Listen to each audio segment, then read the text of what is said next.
ಅವರು ಬಂದು ಕಾಂಟ್ರಾಕ್ಟಲ್ಲೇ ಕೊಡ್ತೀನಿ ಅಂತಾರೆ ಹೊತ್ತು ಕಾಯಂ ಕೆಲಸ ನೀಡಲ್ಲ ಅಂತ ಇದ್ದಾರೆ. ಹಾಗಾಗಿ ನಾವು ಬನ್ನೇರುಘಟ್ಟ ಕಾರ್ಮಿಕ ಭವನಕ್ಕೆ ಗಾಡಿ ಹತ್ರ ಹೋಗ್ತಾ ಇದ್ವಿ. ನಾವು ನ್ಯಾಯ ಸಿಗೋ ತನಕ ಕಾರ್ಮಿಕ ಭವನ ಹತ್ರ ಎದ್ದೋಳೋದಿಲ್ಲ. ಯಾರೇ ಬರಲಿ, ಪೊಲೀಸ್ ಬರಲಿ, ಯಾರೇ ಬರಲಿ, ನಾವು ಎದ್ದೋಳೋದಿಲ್ಲ ಅಂತ ನಾವು ಸುಮ್ಮನಾಗಿ ಹೇಳ್ತಾ ಇದ್ವಿ. ಪೊಲೀಸ್ ಬಂದು ಕೊಡೋದು ಇದಾಗಲ್ಲ, ಅವ್ರು ಜೈಲ್ ಹತ್ರ ಹಾಕಿ ನಮ್ಗೆ ನ್ಯಾಯ ಸಿಗೋ ತನಕ ನಾವು ಮತ್ತೆ ರಿಟರ್ನ್ ಇಲ್ಲಿಗೆ ಬರಲ್ಲ.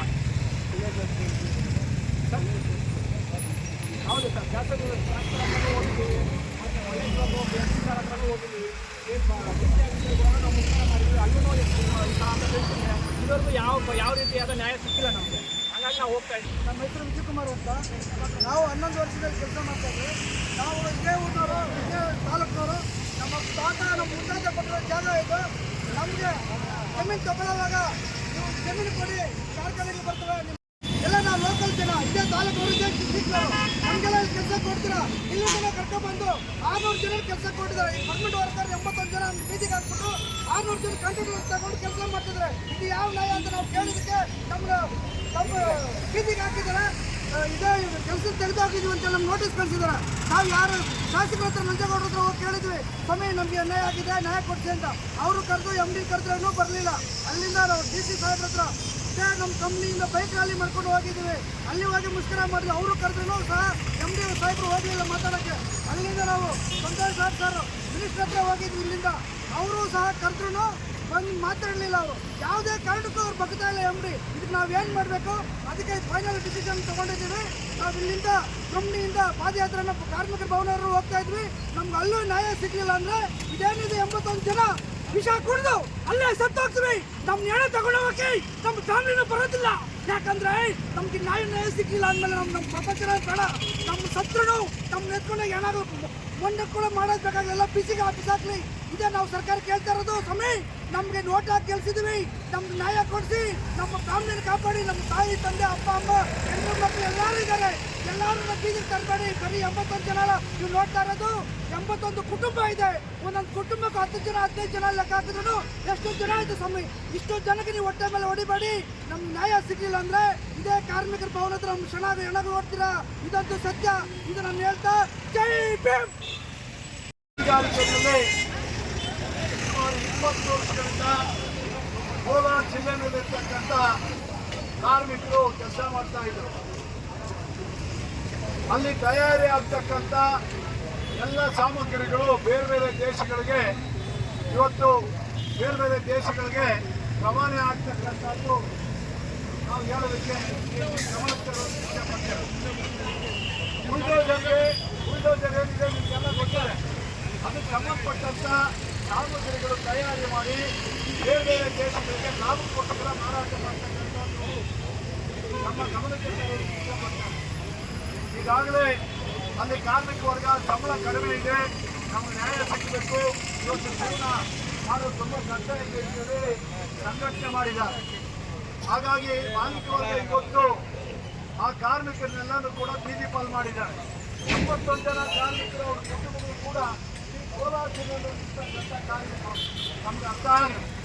ಮಾಸ್ತಿ ಇರ್ಬೋದು, ಮಾಲೂರು ಆಗಿರ್ಬೋದು, ಕೋಲಾರ ಆಗಿರ್ಬೋದು, ನರಸಾಪುರ ಇಂಡಸ್ಟ್ರಿಯರ್ ಆಗಿರ್ಬೋದು, ಶ್ರೀನಿವಾಸಪುರ ಆಗಿರ್ಬೋದು, ಈ ಪ್ರದೇಶದಲ್ಲಿರ್ತಕ್ಕಂಥ ಕಾರ್ಮಿಕ ವರ್ಗ ಇವತ್ತು 21-8 ಕೈಗಾರಿಕೆ ಮುಚ್ಚಿಬಿಟ್ಟಿದ್ದಾನೆ. ಲೆಕ್ಕ ಹಾಕೊಳ್ಳಿ, 5 ತಿಂಗಳು, ಸುಮಾರು 5 ತಿಂಗಳಿಂದ 81 ಜನ ಬೀದಿ ಪಾಲಾಗಿದೆ. ಸಂಬಳ ಇಲ್ಲ, ಆಯ್ತಲ್ಲ. ಅವ್ರ ಕುಟುಂಬದ ಪರಿಸ್ಥಿತಿ ಏನು? ಇದಿಷ್ಟೇ ವರ್ಗ, ಇಷ್ಟೇ ಅಲ್ಲ, ಇಡೀ ದೇಶದಲ್ಲಿ ಈ ರೀತಿಯಾದಂಥ ಪರಿಸ್ಥಿತಿನ ನಾವು ಇವತ್ತು ನೋಡ್ತಾ ಇದ್ದೇವೆ. ಮಾಲೀಕ ಹೇಳ್ತಾರೆ ಪರ್ಮನೆಂಟ್ ಕೊಡಲ್ಲ, ಇನ್ನು ಮುಂದೆ ನಿಮಗೆ ಫಿಕ್ಸೆಡ್ ಟರ್ಮ್ ತಗೊಳ್ತೀವಿ ಅಂತ ಹೇಳ್ತಾರೆ. ಫಿಕ್ಸೆಡ್ ಟರ್ಮ್ ತಗೊಳ್ತಾರೆ, ಕೆಲಸ ಗ್ಯಾರಂಟಿ ಇರಲ್ಲ. 1 ವರ್ಷಕ್ಕೆ ತೆಗೆದುಹಾಕ್ಬೋದು, 2 ವರ್ಷಕ್ಕೆ ತೆಗೆದುಹಾಕ್ಬೋದು. ಮೋದಿ ಸರ್ಕಾರ ಇವತ್ತು ಆ ರೀತಿಯಾದಂಥ ಹೊಸ ಕಾನೂನುಗಳನ್ನು ತಂದಿದೆ. ಇನ್ನು ಮುಂದೆ ಪರ್ಮನೆಂಟ್ ಅನ್ನೋದು ಇರಲ್ಲ ಕೈಗಾರಿಕೆಗಳಲ್ಲಿ. ನಮ್ಮ ಮಕ್ಕಳು ಇಂಜಿನಿಯರ್ಗಳಾಗ್ತಾರೆ, ಬೇರೆ ಬೇರೆ ಡಿಪ್ಲೊಮಾ ಓದ್ತಾರೆ, ಹೀಗೆ ಓದ್ತಾರೆ, BCom ಓದ್ತಾರೆ. ಈ ರೀತಿಯಾಗಿ ಹೋಗಿ ಮನೆಗಳಲ್ಲಿ ಎಲ್ಲರೂ ಕೆಲಸಕ್ಕೆ ಹೋಗ್ರಪ್ಪ ಅಂತ ಹೇಳ್ತಾರೆ, ಹೋಗ್ತಾರೆ ಕೆಲಸಕ್ಕೆ. ಆದರೆ ಗ್ಯಾರಂಟಿ ಕೆಲಸ ಇರೋದಿಲ್ಲ, ಸಂಬಳನೂ ಕೂಡ ಕಡಿಮೆ. ಇದನ್ನು ಅರ್ಥ ಮಾಡ್ಕೋಬೇಕು ನೀವು. ಆ ರೀತಿಯ ಮುಖ್ಯವಾದ್ರು ಅಂತೇಳಿ. ಆದರೆ ನಿಮ್ಮ ಗಮನಕ್ಕೆ ತರೋದಕ್ಕೆ ಇಷ್ಟಪಡೋದೇನು ಅಂತ ಹೇಳಿದ್ರೆ, ಕೇರಳ ಸರ್ಕಾರ ಮೋದಿಗೆ ಹೇಳಿದೆ ನಾವು ಕಾನೂನುಗಳನ್ನು ಕೇರಳದಲ್ಲಿ ಜಾರಿ ಮಾಡಲ್ಲ ಅಂತೇಳಿ. ಅದು ತಾಕತ್ತು, ಅದು ಕಾರ್ಮಿಕರ ವರ್ಗದ ಪರವಾಗಿರ್ತಕ್ಕಂಥ ಕೆಲಸವನ್ನು ಕೇರಳದಲ್ಲಿ ಅರ್ಥ ಆಯ್ತಲ್ಲ.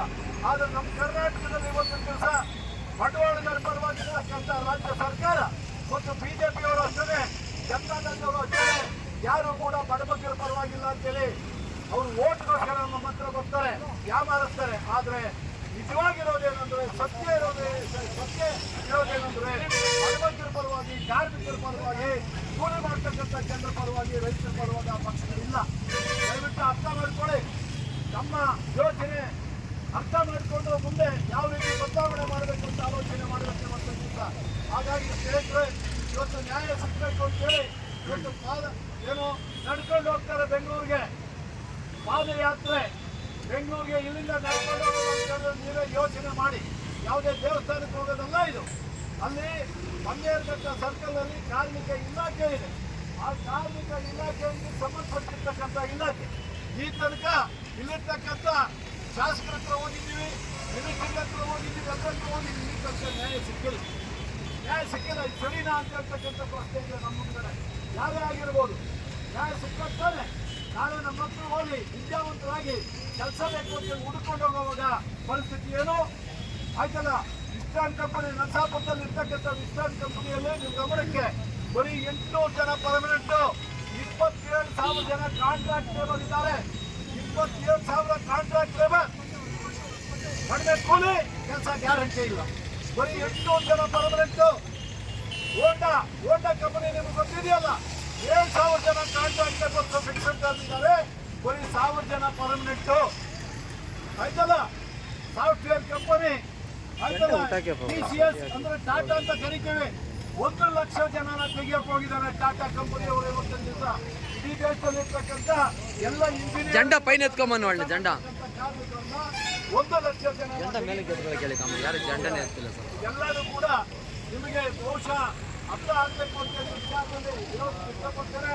ಹಂಗಾಗಿ ಈ ಮಾನವನ ಜನ, ಇಡೀ ಕೋಲಾರದ ಜನ ಈ ಕಾರ್ಮಿಕರ ಪರವಾಗಿ ಇರ್ಬೇಕು, ನೀವು ರೈತರ ಪರವಾಗಿ ಇರಬೇಕು. ಅರ್ಥ ಆಯ್ತಲ್ಲ. ರೈತರ ಜಮೀನಿಗೆ ಕಿತ್ಕೊಳ್ತಕ್ಕಂಥ ಪರಿಸ್ಥಿತಿ ಇವತ್ತು ನಾವು ನೋಡ್ತಾ ಇದ್ದೇವೆ. ಏನೋ ಒಂದು ಕಾಸು ಕೊಡೋದು, ರೈತರ ಜಮೀನು ಕಿತ್ಕೊಳ್ಳೋದು. ನಾವು ನಿಮಗೆ ಅರ್ಥ ಆಗೋದಕ್ಕೆ ಒಂದು ಪಾಯಿಂಟ್ ಹೇಳ್ತೇವೆ, ಒಂದು ವಿಚಾರ ಹೇಳ್ತೇನೆ. ರೈತರ ಜಮೀನು ಅದು 4 ಎಕರೆ ಜಮೀನು, ರೈತರ ಜಮೀನು. ಕೈಗಾರಿಕೆಗೆ ನೀವೆಲ್ಲ ಕೊಟ್ಟಿದ್ದೀರಿ, ಯಾವುದೋ ಒಂದು ನಾನು ಕೊಟ್ಟಿ. ಇವತ್ತು ಕಾರ್ಮಿಕರ ಬಿಗಿ ಮಾಡ್ದ, ಆ ಕೈಗಾರಿಕೆ ಮುಚ್ಚಿದ, ಆ ಕೈಗಾರಿಕೆ ಮಾಡ್ಕೊಂಡು ಹೋಗ್ತಾರೆ. ನೀವು ಕೇಳಬೇಕು, ನಮ್ಮ ಜಮೀನು ಆ ಜಮೀನು ನಮಗೆ ಕೊಡೋ ಕೇಳ್ಬೇಕು ತಾನೆ, ಕೇಳ್ಬೇಕಲ್ವಾ? ನಿಮ್ಮನ್ನ ಕಿತ್ಕೊಂಡಿರೋ ಜಮೀನು ಕಾರ್ಮಿಕರು ಕೂಡ ಬೀದಿ ಪಾಲ್ ಮಾಡ್ದ, ನಿಮ್ಮ ಜಮೀನು ಕಿತ್ಕೊಂಡ್ರು, ನಾಳೆ ದುಡ್ಡು ಮಾಡ್ಕೊಂಡು ಹೋಗೋದು ಯಾರು? ಅಲ್ವಾ? ಬಂಡವಾಳಗಾರ ತಾನೆ. ಇದನ್ನು ನಾವು ಕೇಳಬೇಕು. ಮುಂದೆ ಮುಲಾಜಲ್ಲಿ ಕೇಳಬೇಕು. ಬರೀ ವರ್ಗ ಅಲ್ಲ, ಎಲ್ಲೇ ಕಂಪನಿ ಮುಚ್ಕೊಂಡು ಹೋದ್ರು ಕೂಡ ಆ ಕಂಪನಿ ಯಾರು ಸೇರಿರ್ತಕ್ಕಂಥದ್ದು ಆ ಪ್ರದೇಶ ಅದು ವಾಪಸ್ ಕರ್ನಾಟಕದಲ್ಲೇ ಹೇಳ್ತದೆ, ವಾಪಸ್ ಕೊಡೆಯ ನೀನು. ಆ ಕಾರ್ಮಿಕ ನಮ್ಮ ಜಮೀನು ಕಿತ್ಕೊಂಡಲ್ಲ, ಇವತ್ತು ನಮ್ಮ ಮಕ್ಕಳು ಕೂಡ ಬೀದಿಯಲ್ಲಿ ಬಿಸಾಕಿ ನೀನು ಆ ಜಮೀನಾಗ ಮಾಡ್ಕೊಂಡು ಹೋಗ್ತೀಯಲ್ಲ, 1,500 ರೂಪಾಯಿಗೆ ಯಾರಪ್ಪ ದುಡ್ಡದು? ರೈತರ ಜಮೀನು ವಾಪಸ್ ಕೊಡು ಅಂತ ಕೇಳಬೇಕು. ಎಲ್ಲ ಹಲವಾರು ವಿಚಾರಗಳು